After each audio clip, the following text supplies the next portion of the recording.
Hi, I'm Wes, the Explosion, and this is the Backlog. Let's start this week off with Smelter by Danjin Entertainment on the Switch. The game's premise seems to be, what if Biblical Eve were in Kill la Kill? I'm mostly serious. Adam and Eve are in the garden, a weird glowing green apple falls and Adam takes it, then a blinding light that seems to be from an explosion appears on the horizon before expanding and blanketing the land. Eve wakes up in a cave and wanders around until she comes upon a weird green creature called Smelter. They fuse with Eve, powering her up and granting her a weird costume that shows off a lot of skin and incorporates Smelter's eyes into the design, thus why I compare it to Kill la Kill. After escaping the cave together, Eve wants to find Adam, and Smelter says that if she helps him expand his territory and rebuild his forces, which apparently went to crap while he was imprisoned, that she'll find him. Probably.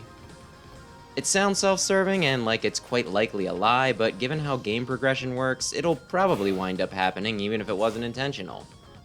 That leads us to gameplay, of which there are two types. The first is platforming.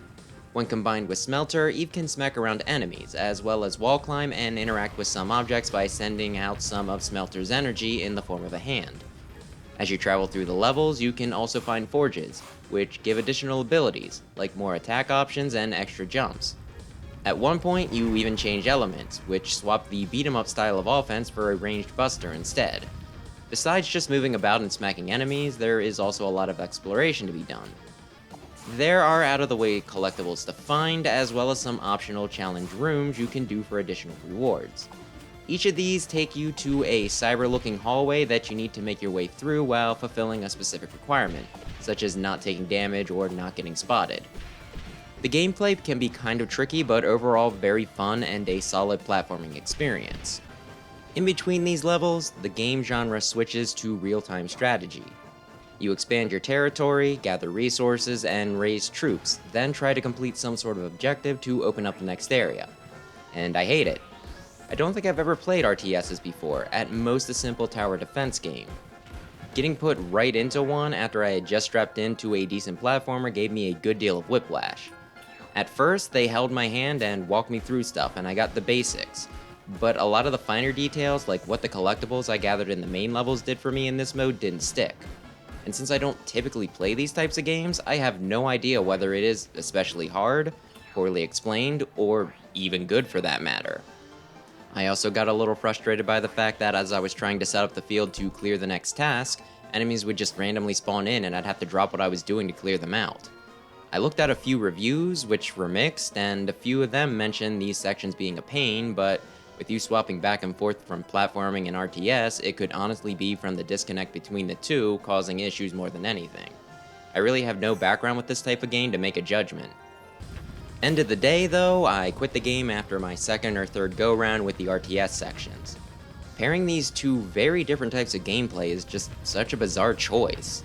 When I originally watched trailers on this game, I had an inkling that it would have some sort of base building or strategy element to it, but given how front and center the action was, I kind of assumed that it would be a lot more secondary and simple, like how Smash has Break the Target or ARMS has Volleyball. I'd honestly be very open to picking the game back up if it had a mode that was solely the platformer bits. As it stands, the only way I could see myself trying this again would be if I found someone to play it with where we rotated between modes, or if I found a more mainstream RTS to learn the genre with and practice it one-on-one. I'm not against hybrid games on principle, but these two styles clash with each other so much that even if I were to like both, I think I would still have a lot of trouble constantly going from one to the other. While I can absolutely vouch for Smelter's platforming, I really could not recommend this to anyone who isn't huge into both that and real-time strategy, and even then, only if they're able to go back and forth between intense action and methodical planning without becoming unhinged. Then I played Sonic Battle on Game Boy Advance. In it, Eggman makes a robot that he decides is a failure and he ditches it. As soon as Sonic touches it though, literally him and everyone else also become super interested in it again. And so we begin to play a 2D arena brawler with several of Sonic's cast of characters. With it being on the GBA, that gives us, not counting start and select, one D-pad, 2 face buttons, and 2 shoulders, which does somewhat simplify the moveset. It also seems like you can change your loadout before going into battle, but I either didn't have anything to swap, or I just couldn't figure out how. Part of the problem with buying used retro games is that they often don't come with instruction booklets, which might have also helped with the whole moveset thing as well. Either way, rather than just have a level select, you wander around a very small map and click on highlighted spots to advance the story. Maybe this would have had more utility later in the game, but with as much as I played, it seemed unnecessary. I'd just go from one fairly dull set of dialogue to the next, often with some sort of fight in between. The battles themselves were also fairly boring. You just kinda wailing on an opponent until they lost the stock.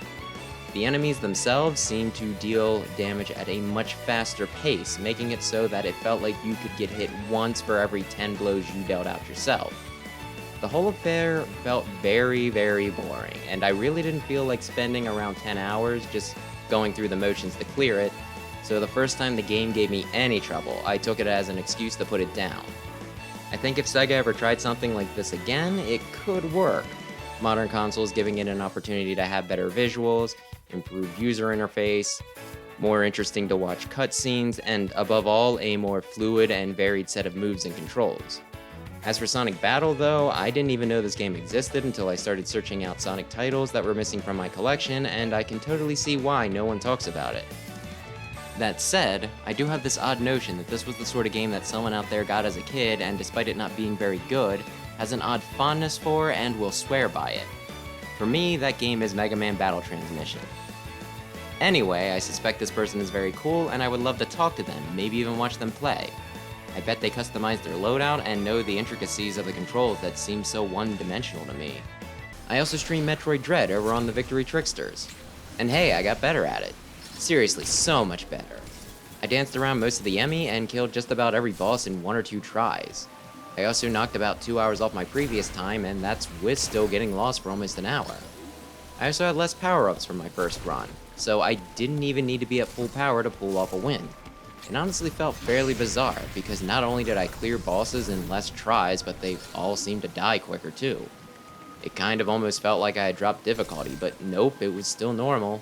I think the next time I play, I need to do something special, either 100% run, or I gotta change it up to hard.